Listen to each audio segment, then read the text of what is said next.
Wara l-ġimgħa l-oħra l-Ministri Clayton Bartolo u Clint Camilleri inqabdu illi frodaw fondi pubbliċi meta Mart Clayton Bartolo tħallset madwar 70,000 euro tax-xogħol li m'għamlitx, il-Partit Nazzjonalista sejjaħ lil poplu Malti u Awċi sabiex jinżel fit-toroq tal-Belt u jsemma leħnu, speċjalment issa li l-Prim Ministru Robert Abela qed ikompli jiddefendi liż-żewġ ministri tiegħu fejn saħansitra qal li l-apoloġija kienet biżżejjed. F'kummenti ma' Net News is-Segretarju Ġenerali tal-Partit Nazzjonalista Michael Piccinino appella lin-nies sabiex jattendu għal protesta ta' tnejn quddiem il-Parlament bilan li l-Gvern ta' Robert Abela jifhem li qabeż kull limitu. Evidentament taħt il-Gvern kulħadd fil-Gvern ħajbqa' jitħanżeb kif qaltilna Rosien Kutajer. Imma int tista' tagħmel xi ħaġa dwar dan.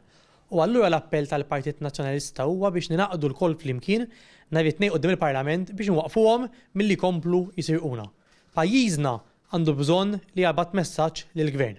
Però biex nibgħatu dan il-messaġġ hemm bżonn li nkunu hemm bħala poplu l-koll flimkien ngħaddu messaġġ ċar il ħanwaqfu dan il-Gvern milli jkompli jitħanżeb. Il-protesta nazzjonali bit-tema tħallihom xi komplu jitħanżru se ssir nhar it-tnejn li ġej fis-sitta ta' filgħaxija quddiem il-Parlament u dawk kollha li se jkunu qed jattendu se jkunu qed jibagħtu messaġġ ċar li l-poplu huwa mxebba bi gvern li jum wara l-ieħor qed ikompli jitħanżen. Eżatt qabel il-protesta għal ħabta tal-5:15 ta' filgħaxija, Net Television se jwassal edizzjoni speċjali tal-programm Net Live bis-sem ta' diversi mistednin, analisti politiċi u kummentaturi.